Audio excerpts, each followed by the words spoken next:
You don't have a toxic roommate.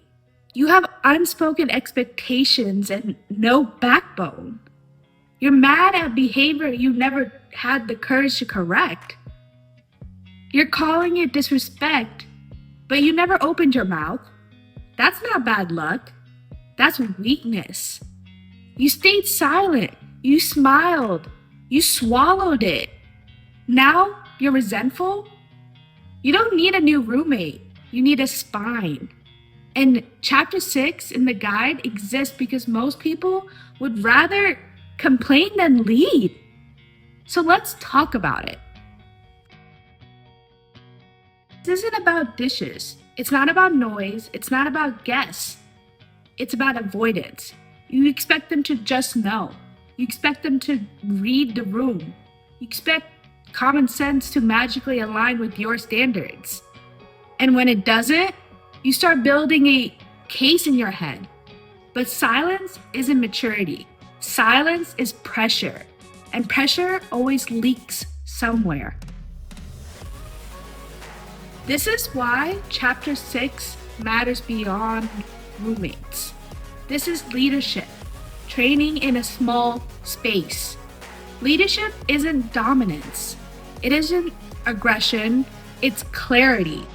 It's saying this doesn't work for me.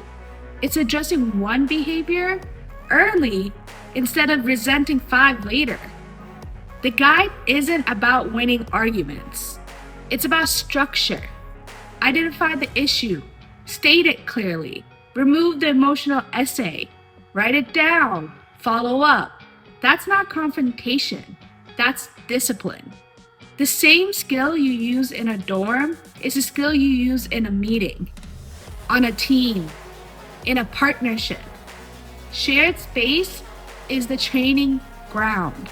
If you can't lead your environment, you'll always feel controlled by it.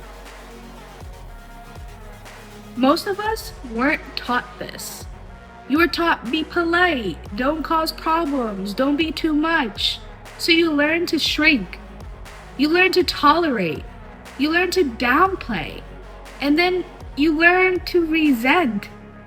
That's not kindness. That's self-abandonment. Now, here's where it shifts. Forgiveness doesn't mean pretending it didn't happen. It means not dragging it forward.